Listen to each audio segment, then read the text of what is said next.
All right, let's talk golf. Now, I know what you might be thinking, manicured greens, quiet crowds, maybe a little bit boring. Well, I'm here to tell you that behind all that polite applause is a story that's absolutely wild.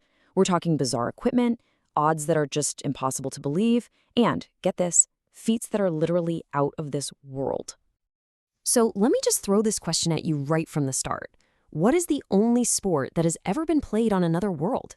Seriously, think about that for a second. We're going to circle back to this, but just keep it in the back of your mind. It really sets the stage for what we're about to uncover. Okay, so to really get a grip on how wild this game can get, we've got to go way, way back. We're heading to the very beginning. Forget about fancy high-tech clubs and perfectly pristine courses. The story of golf starts on the windy, rugged fields of Scotland, and the equipment they used? Well, it was peculiar, to say the least. You know, it's pretty amazing to think that the game we know today wasn't always so, well, standardized.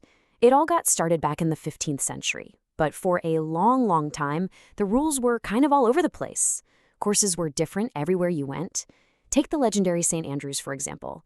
Can you believe it originally had 22 holes? Not 18, 22. The whole 18-hole standard we take for granted now, that didn't come along until way, way later. And if you think the courses were different, wait till you hear about the golf balls.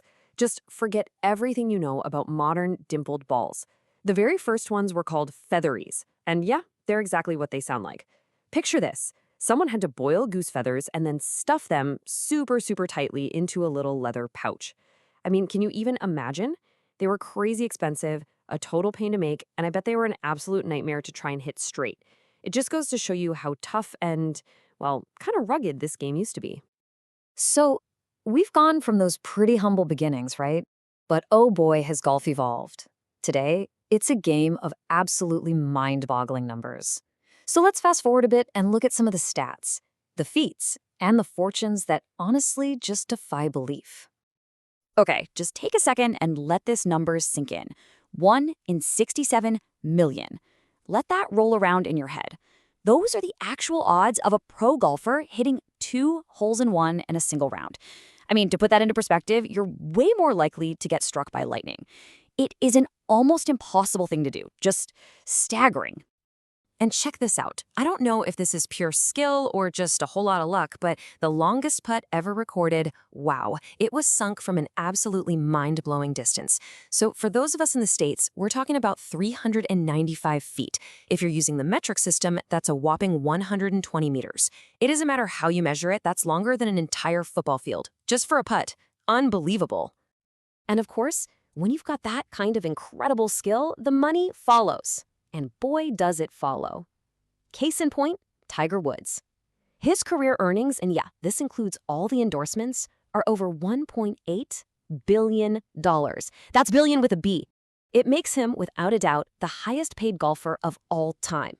He's not just a legend of the game, he's a financial titan. But you know, golf isn't just about the crazy odds and the huge paychecks.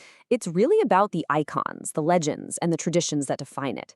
And honestly, some of these traditions are among the most unique and coolest in the entire world of sports. And speaking of icons, let's go back to Tiger for a second. That unbelievable career of his didn't just appear out of thin air. The guy was a true prodigy. Get this. He made his first hole-in-one when he was just 8 years old. 8? I mean, come on.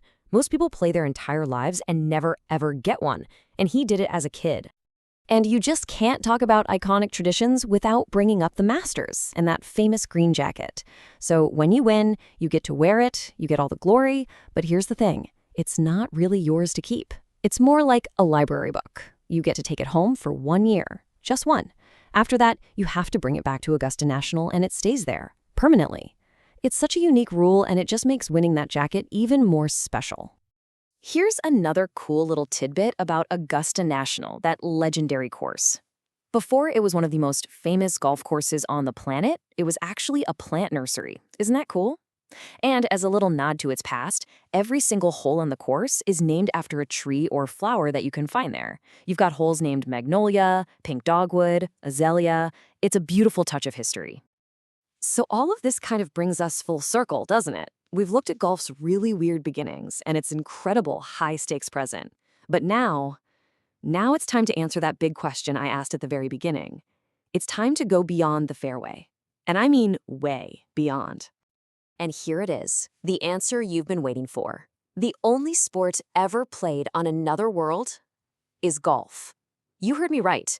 Back in 1971, during the Apollo 14 mission, astronaut Alan Shepard actually smuggled a golf club head and 2 golf balls on board. He attached the club head to a tool they used for collecting samples, and right there, on the surface of the moon, he took a couple of swings. Just an absolutely legendary, unbelievable moment in sports history. So think about that journey for a second. We started with guys in Scotland hitting balls made of boiled feathers on courses with 22 holes. We jumped to the modern day with its 1 in 67 million odds, and we ended up with an astronaut hitting a golf ball on the frickin' moon. What an incredible evolution for a sport, right? I think what all of this really shows us is that golf has never, ever been a game that just stands still. It's always pushing boundaries in some way.